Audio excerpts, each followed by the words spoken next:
Welcome, everyone, to episode 1 of the Raw Recap. So, in our Twitch channel, we've been doing all sorts of WWE-based games. We do Immortals, we do Supercard, we've even done a little 2K15, and we have enough Raw fans here that we decided to start doing a recap show every week. So, if you missed it, or you just want to get like people's opinions on what happened, etc., this is your source. So you should find this every week here on YouTube. So I want to go ahead and start with just basically the introduction here, how the show opened, and joining me this week we have two of our regulars in the channel, VileJinx and MufasaFernando. Hello, gentlemen. Hi. Hello, good sir. Excellent. So let me turn it over to one of you two, whoever wants to speak first. So obviously we have we're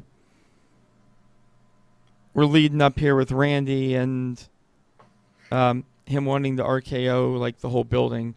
Any thoughts on how it started, or think it played well? I personally think it was probably something they wanted to start with a crowd well, I can't even speak, a crowd pleaser, and I think that's what they wanted, just to start out with a bang. And I thought, what's the best way to feed in the crowd? Well, one of their favorite people right now is Randy Orton. So it was just funny that, well, he can't use it. He just wanted RKO everyone. And I thought it was pretty cool that they started out the show like that. Yeah, and Like, I'm wondering if Randy Orton is pretty much everyone's favorite person at the moment.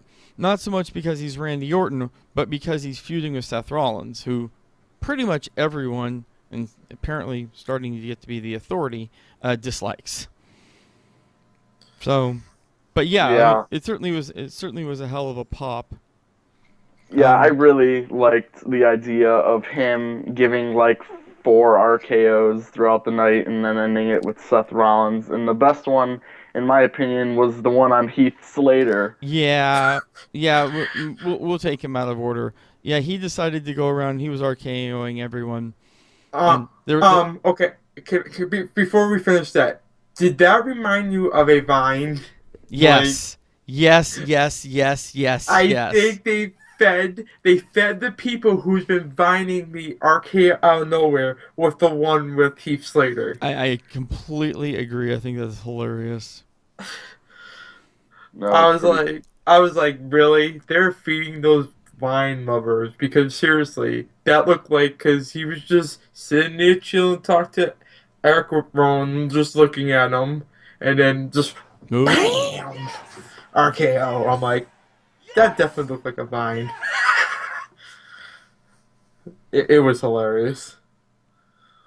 Yeah, I thought so too. I liked how it opened. I liked the fact that it set up what was going to be a recurring plot line throughout the show of where is he and who's he going to strike next. So yeah, I like that part of it. Yeah, that was pretty good. Okay, so our first match, we had the number one contender for the tag team belts with the Lucha Dragons versus New Day, and I don't think this one went down quite the way I thought it was going to.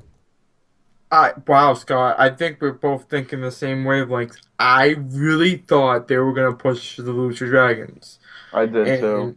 But they just flipped that story. I was like... Well, I think the bigger story here is, I mean, Lucha Dragons are still fairly new, and they're going to get their tag team title shots. Hell, they're going to get their tag team titles. That's going to happen. I think the big thing that really was going on here was pretty much the completion of the heel turn for New Day. I think. And, I mean, obviously the crowd has not liked them really at all. and they came back as this face team. But I think this is another one where the WWE is actually listening to the crowd. They don't like New Day, so fine. If you're not going to like them, we'll give you a reason to not like them. Yeah, especially with Xavier Woods holding the foot of Sin Cara or whatever. Yeah, getting the weird count-out victory that way. But yeah, it's I think this was more about completing that, because I don't see any chance of New Day winning the titles. No, I don't think they're gonna get the titles. It's just how they're playing that one out. I think they're gonna still keep it to Cesaro and Kid. So Yeah, I certainly don't see them dropping it. And then, speaking of dropping, Randy Orton dropping two of them. Big E being smart enough to get the hell out of there. by the way, Botchmania on Kofi Kingston again. Like, we haven't seen Randy Orton botch a RKO on Kofi Kingston before. Yeah. So after that one, we had a reasonably unspectacular, in my opinion, Fandango versus Curtis Axel match. Oh my god! I mean, and so I get that they want to push Fandango, and I think that's good. He's kind of the opposite of, like, the crowd didn't necessarily like him. They were making fun of him, but the fact that he's embracing that now is making him into a crowd favorite. And then it actually makes me very sad to see the fact that they've truly just made Curtis Axel a joke. Like, he's a joke at this point. What made me sad is when WWE backstage the music of Fandango after he won his match. Oh yeah, I was about to just say that. Yep. Playing his old music, and then it took him about a minute for them to switch to his old newer music, the Fandangoing song. Did you pick that up, Scott? You know what? I actually missed it. Wow. Yeah, that's odd. You wouldn't think that they would do that.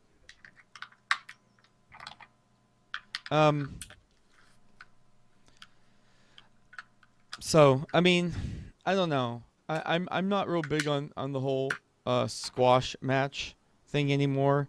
But it was just like they've made Curtis Axel a complete joke.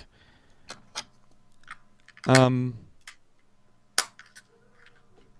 it just, I mean, I personally like it because, sure, they're making him a joke, but they keep continuing it, and they keep making it. He keeps making himself. He keeps putting himself over as, Axelmania. I'm still in the Royal Rumble, whatever, Extreme Rules, but so he's kind of big in a way, but then he just jobs to people and basically loses every week.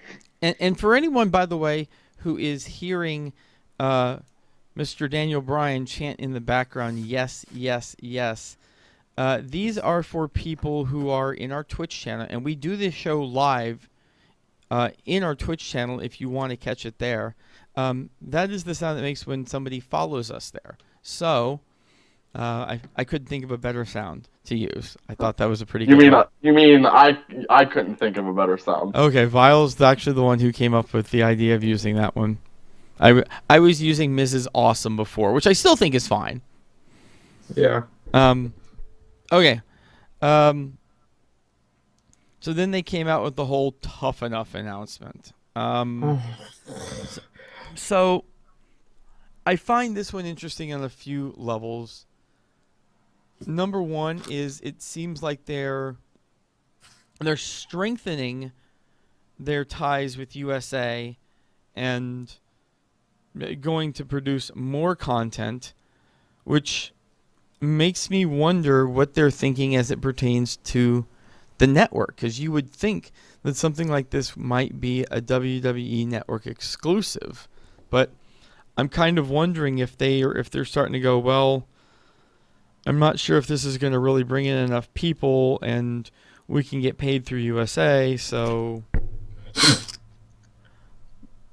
Since we are on the subject about stuff being on USA, I don't know if you've heard this yet, Scott. SmackDown. But yeah, SmackDown going to USA Yep.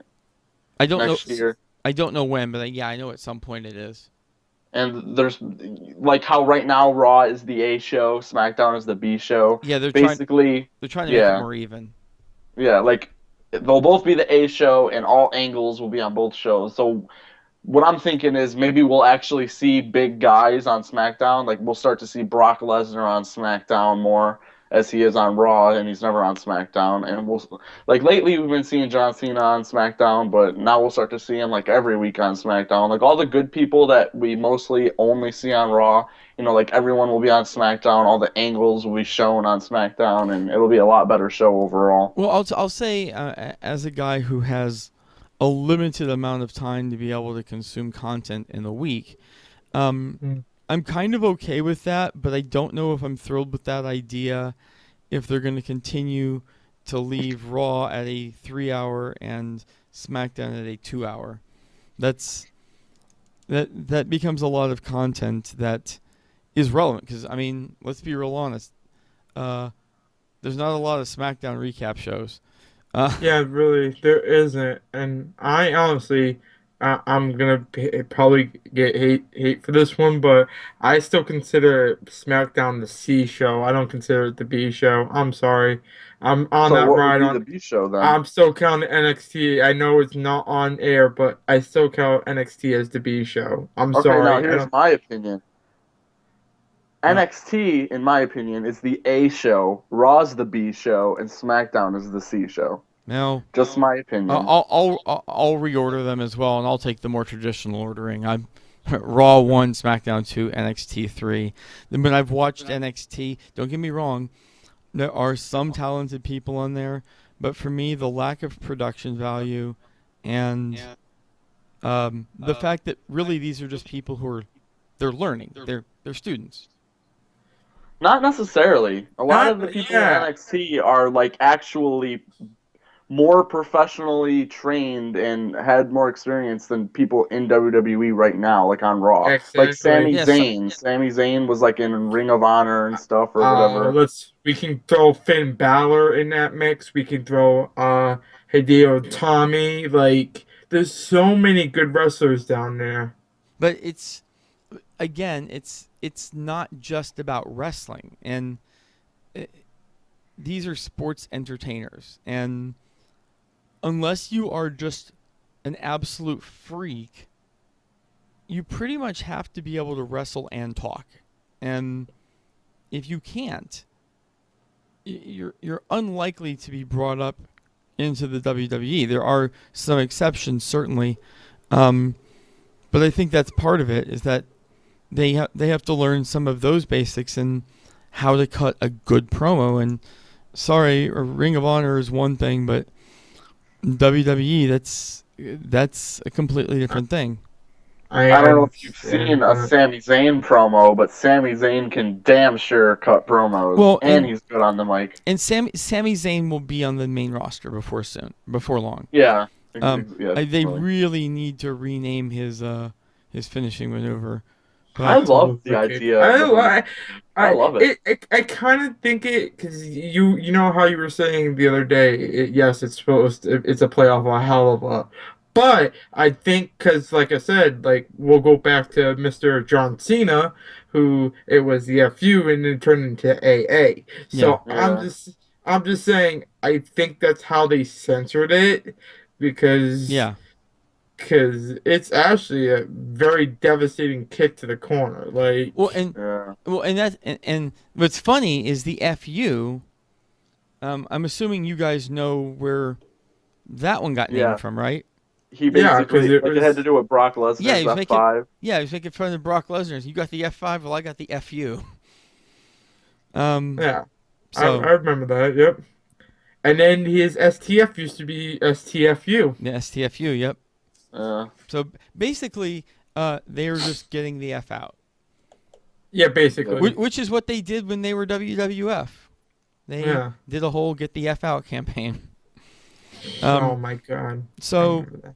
so we do the tough enough, and then we get the whole Kane is the gatekeeper. Sorry. Okay. Oh, I'm laughing so hard about this. When that happened, I went on Twitter. I don't know if you guys play Yu-Gi-Oh, but they I saw put that. Cade's face on the guy the card, the Gate Guardian, and it made me laugh so hard Oh when God. seeing that picture. Yeah, I actually have played Yu-Gi-Oh before, and I can picture this here. But I don't know. I mean, either there's two ways of going with this, and they don't really flip flop so much as they like to throw angles. It's either the Authority is getting to the point where they're like, listen, you overprivileged little shit. Start doing this on your own, or it's just a giant swerve, I and just want. they're Oh, all sorry, going to go come together, and they're all going to make sure that Seth Rollins wins. When I'm prone to believe the latter. Am I like the only one that wants Kane to put his mask back on? No, you're not. I don't want him to put his newer mask on. I want him to go back to the 1997 Kane But he won't wear throw on that. that old I just costume. want him to not wrestle in trousers. Yeah, I Like agree if with you. you're wearing slacks when you wrestle, this is a problem. Yeah, no, I couldn't. No, I can't. Just can't with that outfit. It just he looks so like, oh, hey, let me just take my shirt off. I'm wrestling now. I mean, you can go I back don't to take being a Kane serious. dentist for all I freaking care. Just get rid of this corporate crap. What about concessions Kane? Concessions. I like concessions Kane more than I like corporate Kane. I mean, it's in a way the corporate Kane character is very interesting because, it's taking the guy who's very, like he's been all about just hellfire and brimstone, and here let's put a suit on him. I do feel like they will turn. Maybe like they're hinting it, but it may not even happen in Extreme Rules. But I know sooner or later Kane will turn full on face and he will leave the Authority. Yeah, I think that's happening sooner rather It's than later. I if think you they're saw starting to realize that nobody likes corporate Kane, the gimmick of corporate Kane. No, I, I agree. I think he could stay with the Authority as a wrestler. I actually, I'm actually seeing it look like it may be a general face turn for the Authority in general. maybe, but I'm also seeing when he cut that promo with Seth Rollins, like when they were fighting. That's the vicious I've seen Kane in a while. Like he was pure rage. That was the Kane that everyone loves to hate. You know what I mean? Yeah, Wait, well, Scott. I can see, I could see them wanting to do this to put an insane amount of heat on Seth Rollins. Like, dude, you're such a bastard that even we don't want anything to do with you. Scott, you gave me an idea when you said Authority turn face. You gave me an idea that I don't think obviously Rollins won't lose the title this soon, but it would be cool if the whole entire Authority, like you said, turned face and they turned their backs on Seth Rollins and they had Orton win at Extreme Rules and then Orton is back with the Authority, but Rollins is still the heel and the Authority is now face, having Orton aligned with them Yeah, again. I could very, very much see actually that exact line. Now, I don't see it happening at Extreme Rules, Yeah. but No, it might be after. yeah, I could see it happening later. So then we get I'm gonna move on to our next match. We have Naomi versus Brie Oh Bella. God. Oh Um, my God. Okay, first of all, can we have Naomi change her music? I know, right? Like, she's supposed to come off with all this heat and everything, and all this. Well, I beat the. How many Nickies does it take? How many Bellas Fellas. does it take to get me a title shot? And then all of a sudden, fuck is on my mouth. Like, well, really? Suck is on a I, roll. nah, you've got to be a little more sustained, and that's the thing is, she's not, she's not in the heat heel category yet. She's in She's the, close. She's uh, close. she's more. I put her more in like the Stone Cold Steve Austin type character of Yeah. screw you guys, I'm getting mine now, But and here's the thing, when Austin did that, people liked him for doing that. People don't like Naomi for doing that. well, I mean, She's obviously, been getting booed. well, So I'm just saying, Stone Cold when he came out, oh, I'm gonna whip everyone's ass. He he got cheered. So I still think it's still different. well, I mean, we've really only had about two shows to see how this starts developing. So Another thing I wanted to bring up is with the music, it usually does take about a week or two for them to actually make a whole brand new song for somebody. So yeah, and it might, yeah. and that's and when they do that, it definitely signifies a change in character. Yeah. It's not very seldom does somebody get just new music out of the blue. It has happened, but Yeah, it has usually, like with happened. Sheamus, Speaking Yeah. of music, I am very disappointed in WWE and them using the iTunes release. They brought back the first release of Rollins's music. They just completely brought that one back, and the new one is just gone again. Like yeah, I I've don't like the old one. I really don't like the old well, one. maybe it's just possible that whoever's doing music for WWE right now. I mean, it was 420 today, and maybe they were just getting a head start. I don't know. I I mean, mean, they did use it 3 times already, so yeah. Well, I know they botched Fandangos. I don't know. I don't know what they're thinking. I don't know, because like I said, the But music choices lately have been.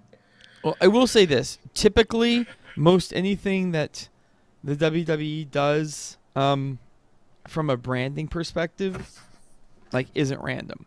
It's very calculated, and now it's not always right, but it's very calculated in what exactly it is that they're doing. Um, I, I I definitely see this as the match that's putting over Naomi right now, and I don't know exactly what's going on with Paige, but I think they're pulling Paige out of the picture, and I think we're going to get a announcement that it's going to be changed to Naomi and Nikki at well, the Extreme reason Rules, why or a Paige triple was threat. taken out is because she's going to film a movie. Yeah, but even that's kind of odd.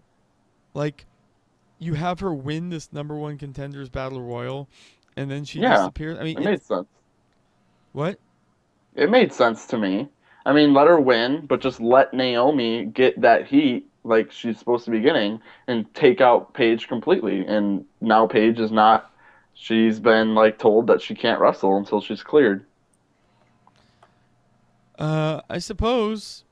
I suppose. I could see it going one of two ways. I could see her getting cleared in time, and then Naomi being added as part of a triple threat, or I could just see them saying, "Well, screw it, she's gone," and Naomi versus Nikki, Yeah, and then it'll Paige be is. Naomi versus Nikki at Extreme Rules, no Yeah, doubt. I'm thinking that's the more likely scenario. Um, Yeah. I mean, the match was fine. It was kind of interesting. On a side note, I've never got my girlfriend Crash to watch WWE content, and I still don't think she's necessarily going to be watching on a super regular basis. But from about the Tough Enough announcement till the rest, she actually was watching, which is it's kind of funny because I was taking notes over this, and just to give you a few various notes, because she was kind of making fun of things. So various notes that I was supposed to talk about were wet hair and butts, beard tassels, and she wrote, "Is John Cena's junk the champ?" Oh my god. Because yeah, so these are the things that are written down on the piece of paper in front of me. I just thought that was funny. Oh my god. So Roman Reigns comes out, and then we all get a chance to believe. Oh my god, why are we bring this up? This was like Painful, painful. though. It was funny at the end because Yes. how he was like, believe that. I was like, oh my gosh. Yeah, the way Mm. he the way that segment ended, I thought that was hilarious, and it kind of showed a little bit of a sense of humor and more personality for Roman Reigns. I think it was good for that, but I mean, obviously, this was just an opportunity for Bo Dallas to be back and get punched in the mouth. I'm getting laid out by everyone again. So the next match probably was the single most entertaining match for me of the night. The match itself was not the wrestling in the match was not entertaining. Oh god, is this what I think?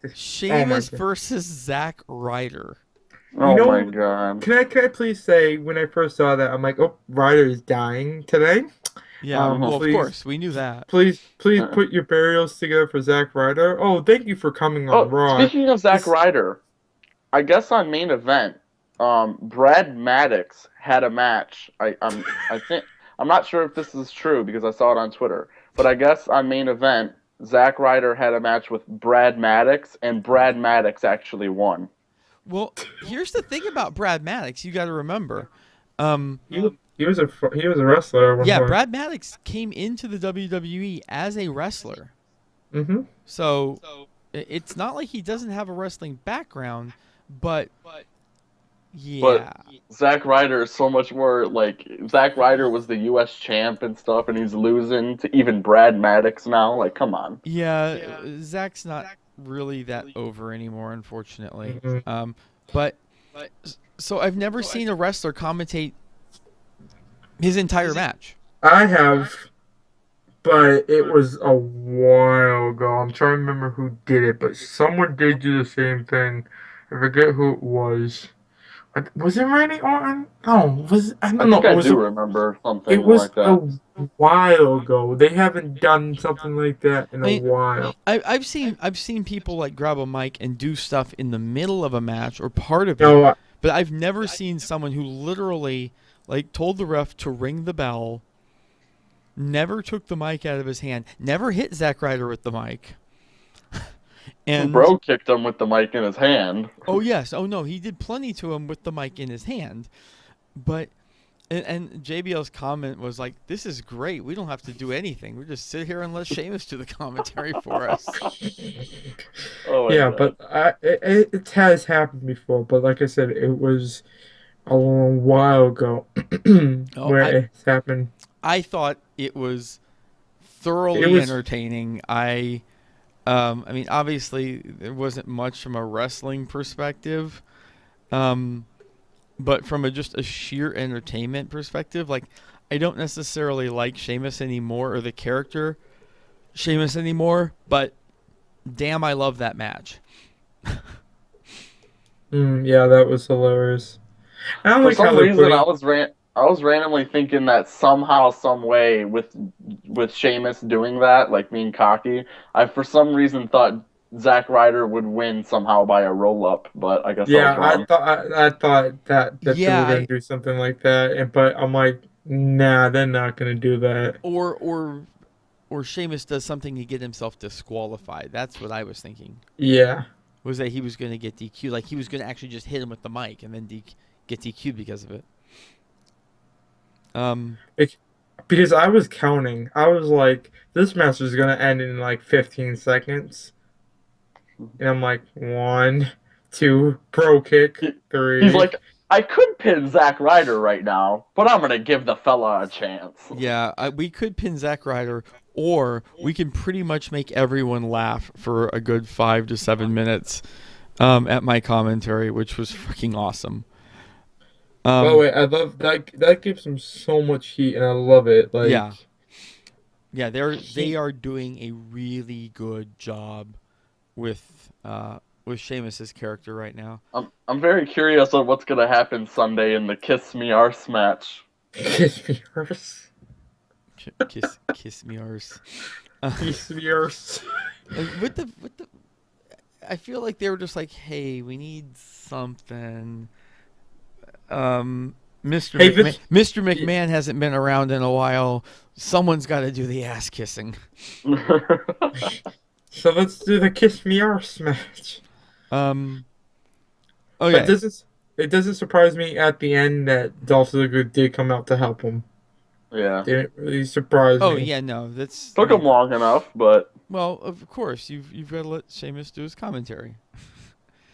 Okay, so from here, speaking of John Cena's junk, John John Cena with his Boys. with his open challenge, and he gets Kane, which interesting choice.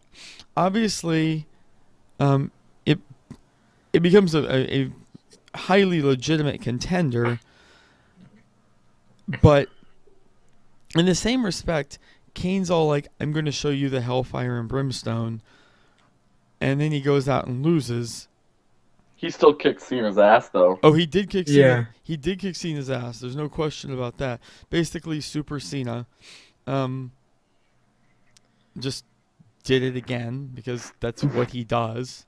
It's just like if you've played WWE Immortals, the exactly. Super Cena character. Once he's like all the way down on health, dude does like 10 times more damage on his strikes, and he just comes back and beats you.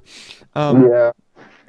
So, yeah, I mean, I think Kane was a lot more the story there than John Cena, but losing and then like the look on Triple H's face. Yeah. Bringing back to Triple H for a second, I still remember. Going back to the beginning of the show, does anyone remember when Seth Rollins and J&J Security were walking around backstage and they were worried about Randy Orton coming out from anywhere? And then he's like, and Triple H is like, it's one guy. what are you worried about? You feel like you're getting it RKO'd out of nowhere? And I'm like, oh God, he did say that, or he said something like that, or he's like, yeah, I need more security, and he's like, dude, it's one guy. Yeah, but no, the other thing he said, like something about like it's RKO in the air or something. He made some witty comment. I don't remember what it was, but it made me like, really, Triple H, you would say something like that. I don't remember him saying anything after it's just one guy, honestly. Yeah. No, before that. I'm talking about before that. Like when he got nervous and then all of a sudden, out of nowhere, it's Triple H. He's like, oh my God, it's you, and shaking everyone's hand. You don't remember that? Yeah, and then he said something. He said something. That's what I'm talking about. But I don't remember what he said. But it was just, it was something witty, and I was like, oh God, Triple H, you would do something like that. Miz versus Mizdow. And you know what? But I'm happy this ends it. Like this storyline is now over. Mizdow is dead. Do you know why they did this? Hold on. Do you know why they did this? Tell me. Miz is doing another shitty movie. Okay, but now here's the thing I was gonna say. He's doing another movie, which would mean that they should have had Mizdow win this match. No. At this point, they need a separation. I mean, it's the association came because they were on the same page and they were working together and all of that. But at this point, they've broken the association and they needed some way of ending the feud. There was no way on God's green earth that The Miz could lose this match, and I called the Summer Rae turn like before it happened. I did not expect that. I really didn't. Completely did. I mean, I she was did. she was the co-star with The Miz, and it's and it's not like she's been playing a face lately. No, she hasn't been on much. Yeah, but She's been doing commentary but on for the Total Diva like after show and well, all that shit, but but she hasn't really done much. when she has been around, it's been more associating with the heel factions than the. But I didn't feel like this was horribly out of character whatsoever for her, and I expected it. I knew that Miz's victory was going to be cheap somehow. Like it wasn't going to be just a in the middle of the ring, no shenanigans, 1, 2, 3. So, but yeah, I believe we will now see Damian Sandow return. And, As a face, oh yeah, of course. as a full face, and I still think he's gonna kind of semi still his old gimmick because people still want him to do it, but I don't think he's gonna do it as heavy he did with the Miz. You know what I mean? Yeah, I really don't want him. Like I don't think I don't know what else they're gonna do with him because that what made him who he is right now. Because everyone loved when he was the stunt double, so I think he's gonna play it off a little bit, but then I think they're gonna make him just a full character again. But I don't think he's gonna go back to like being the smartass that he was when he was a heel. yeah, So, the so they might have to repackage him. I hate to say it, but I don't know how they're gonna do it. yeah, and well, they are going to have to repackage him, and I mean, I suspect that they've got something in mind, but They might. They may be just sitting on something in reserve. Who knows? so We'll see. We'll see. Okay, before we move on, I want to go back to the Fandango and Adam Rose match. What is up with Rosa Mendez being with Adam Rose now? hang Oh on, God.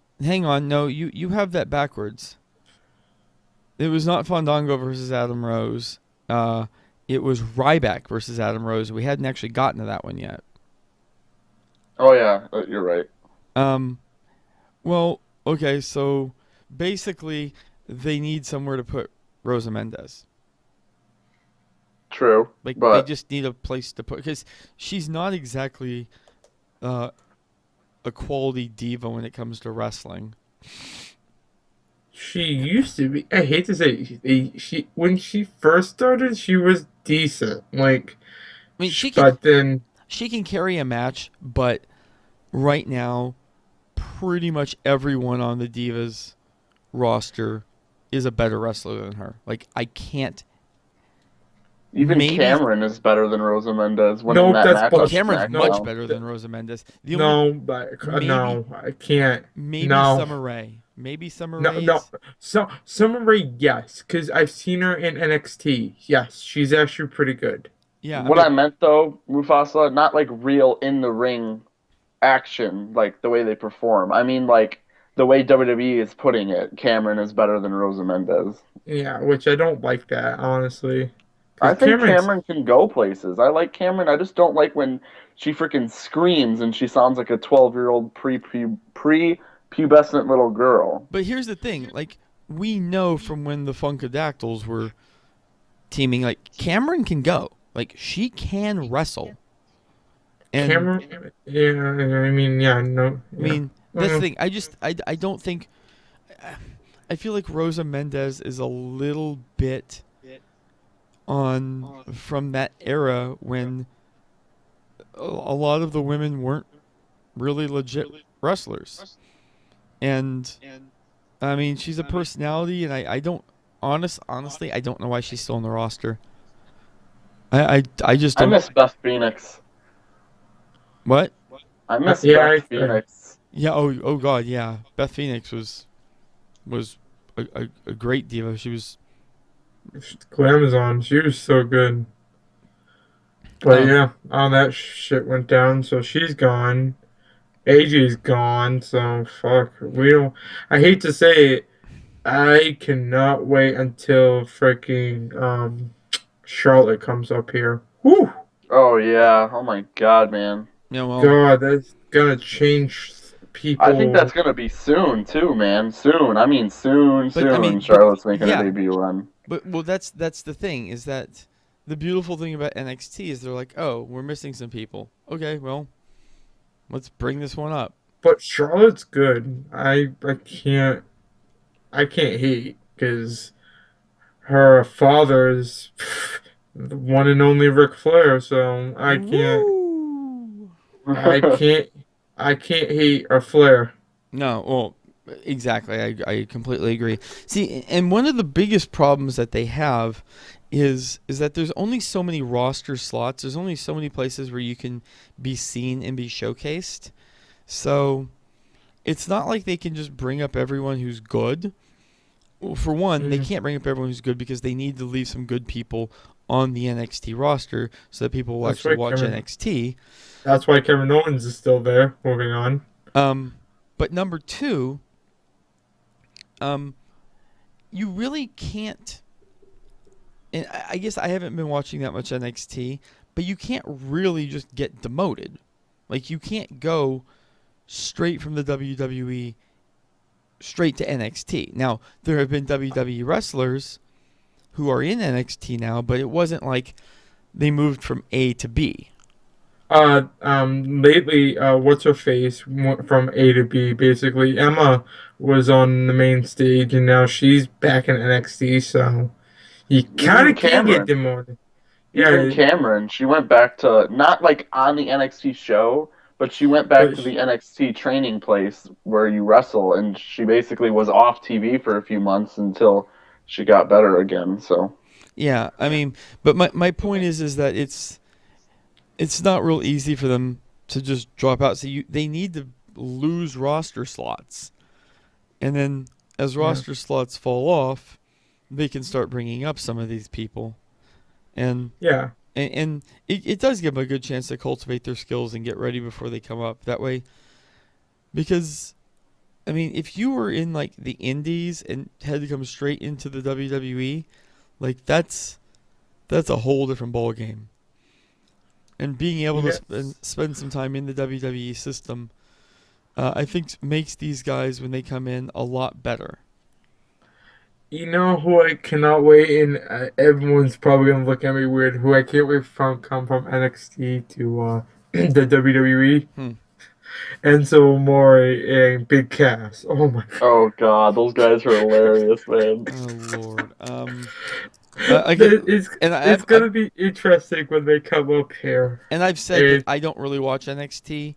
Though I did catch the most recent one, so I do know who you're talking about. And I don't such know, man. characters, I love them. That's an interesting duo right there. Oh, That's this we got a little bit of a Nunzio built in there. Okay, so I want to try to push on here. yeah. Sorry, go ahead. No worries. Well, we have Ryback versus Adam Rose. Oh Um, God, feed me more. Just, can we all just say that? Just feed right back more. yeah, that's all. That's all it was. It was let's give what did Ry the banana say to the hot dog? nothing. Nothing. Cause they both got shell shocked. yeah, nothing, because they both got shell shocked. that Um, was pretty. yeah. It's. I mean, they needed something for him. Adam Rose is just kind of becoming. A jobber. Yeah, he's becoming a The thing jobber. I hate, the thing I hate is when they build up people and then they turn into a jobber. Like Adam Rose for like a month straight. They showed his freaking promo with all his rosebuds in the bus, and then now look at him now. Oh, that happens all the time. I miss the bunny. Tuesday. Speaking of going back, I love how WWE is trying to be like, oh, look at Toughen Up. Hey, look at The Miz was there. Hey, Ryback was there. I'm like, stop. Like, they're trying to promote the crap out Yeah, of it. they're trying to bring some legitimacy so people will watch it. I mean, you got to do I'll what watch it. you you got to do what you got to do. Do you remember who actually was on it and is not in WWE and he's an announcer for TNA now? It's freaking Josh Matthews, and that still makes me laugh to this day. He was actually on that Yep. with I his didn't even know he was on. blonde hair. Mm-hmm. At least he got the talking job in WWE, like on the pre-shows of the shows and stuff. Yeah. Yep. Now And he's now the he's announcer. main Yeah, guy in announcer on. TNA. Okay. So So we polished off the night with Rollins and Ziggler. We all got to see exactly what Rollins' new finishing maneuver was going to be, since they've decided that they don't want to give people concussions anymore.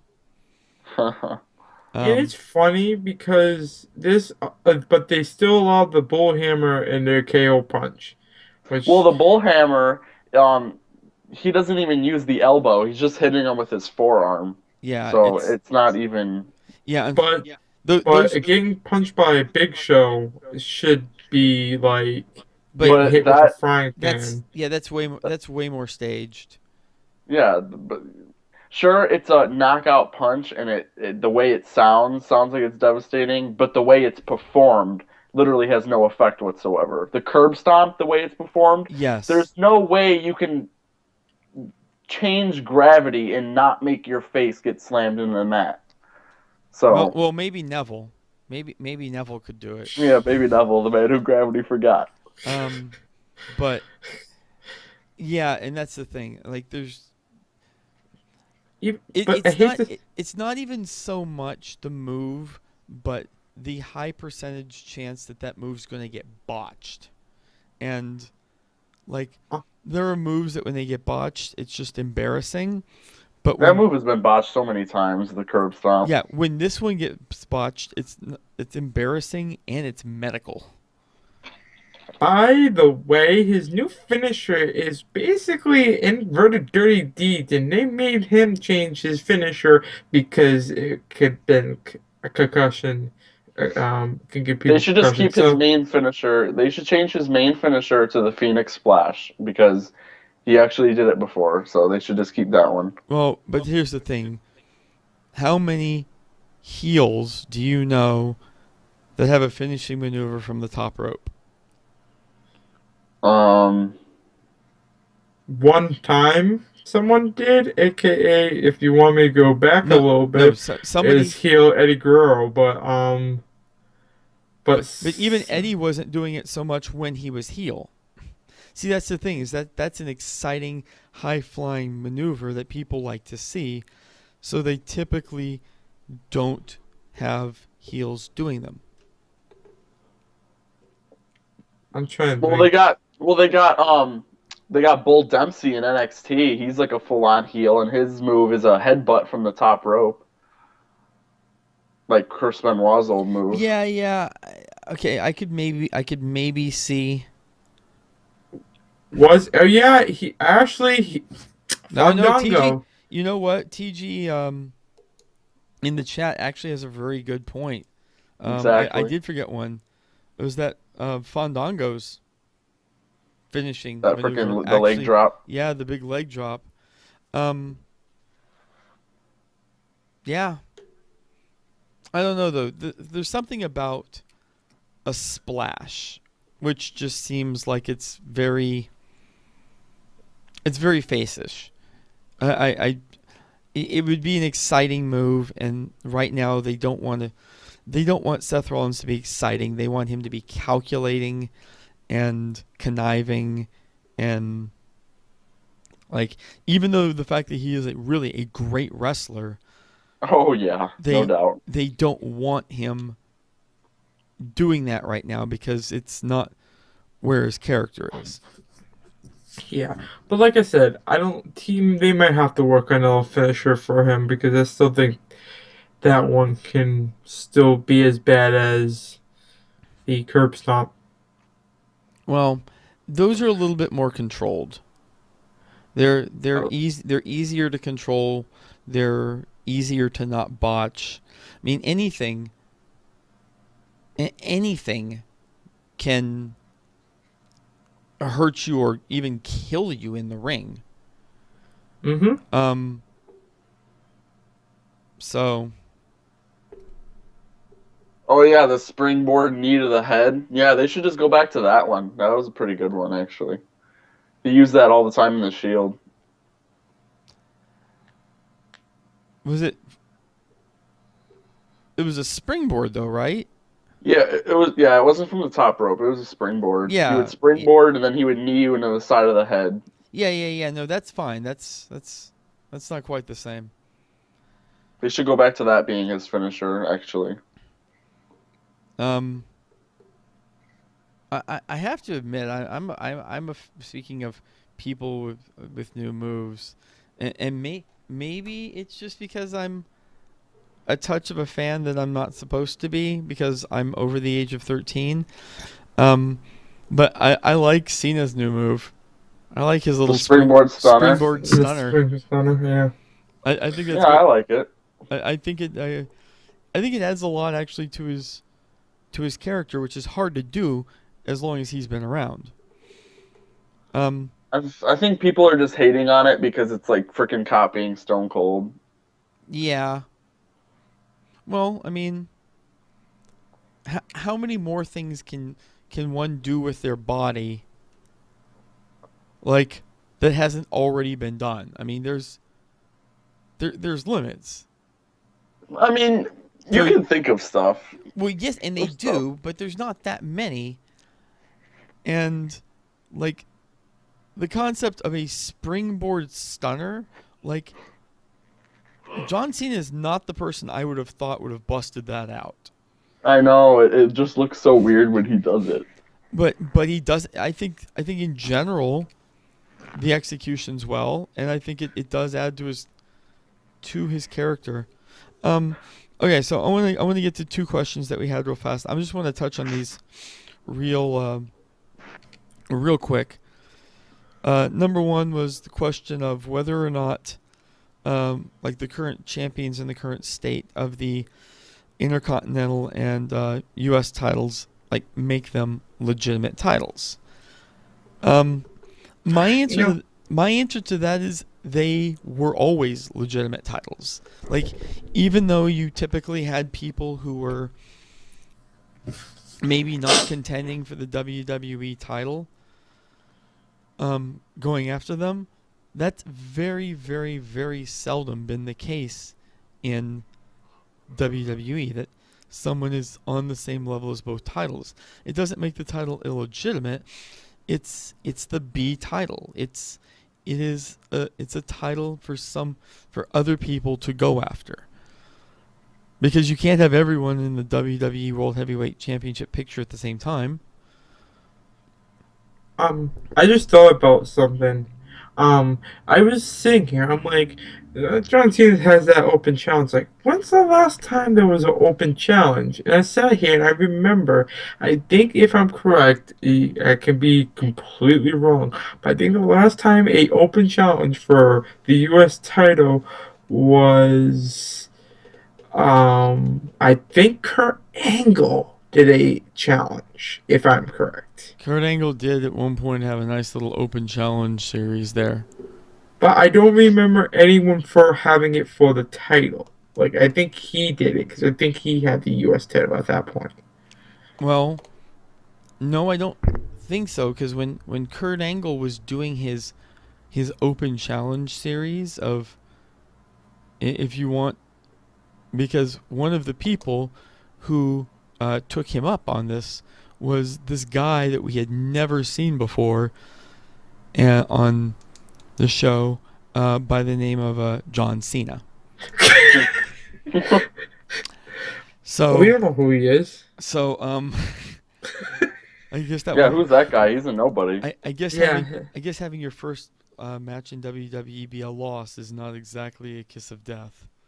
Yeah.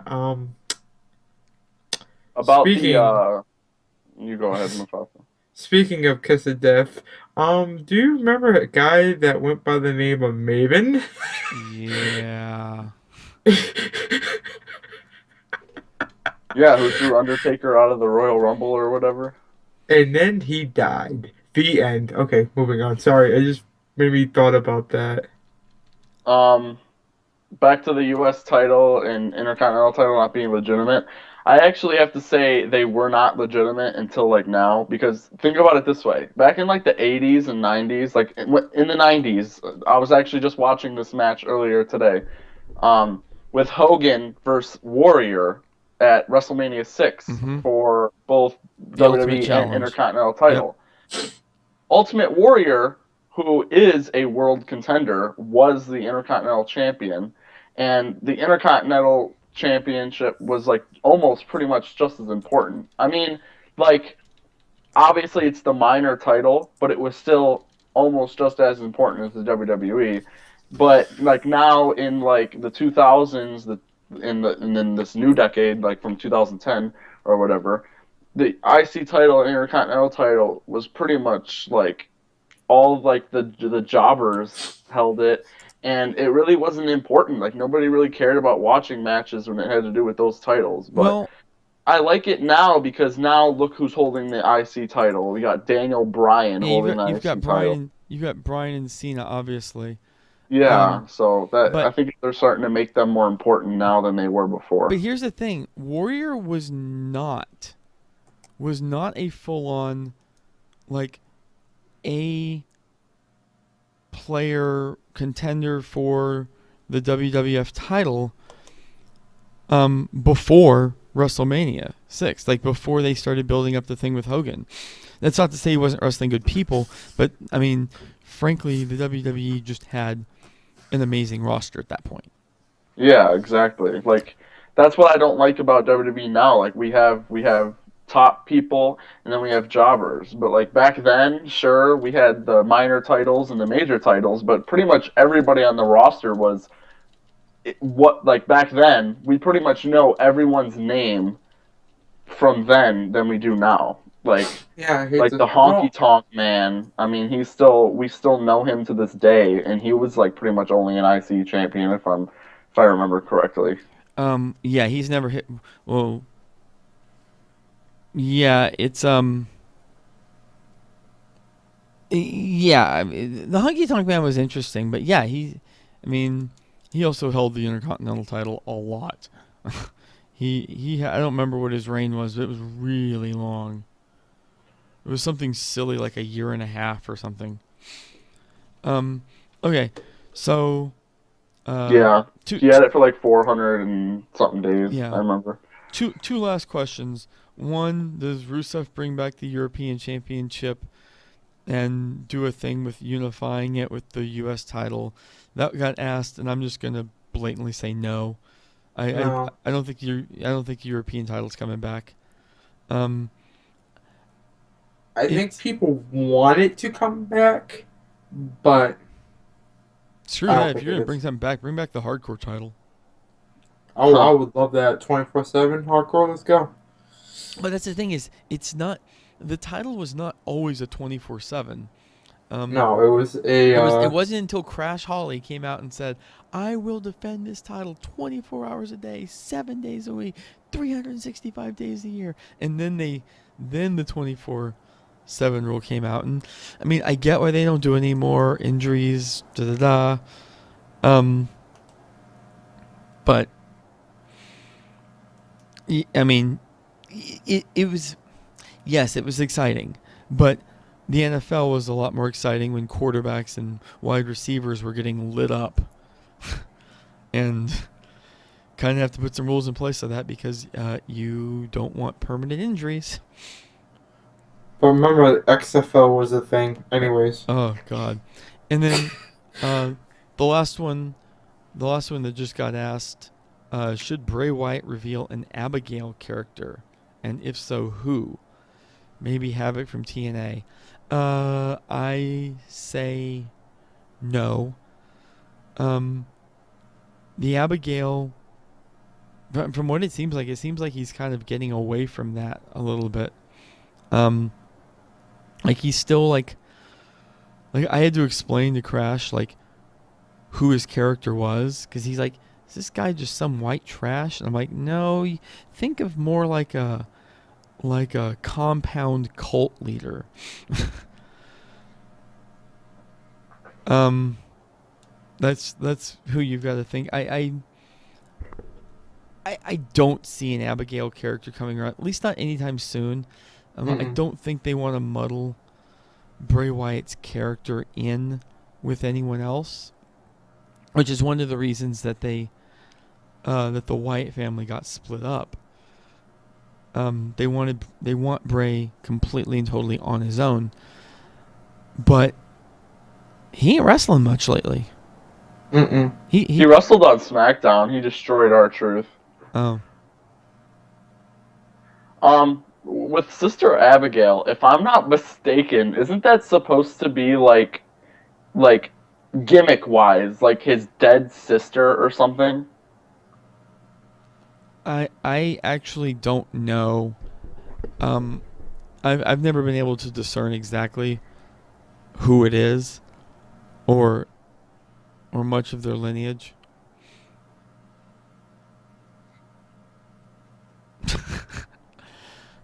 Comment in the chat.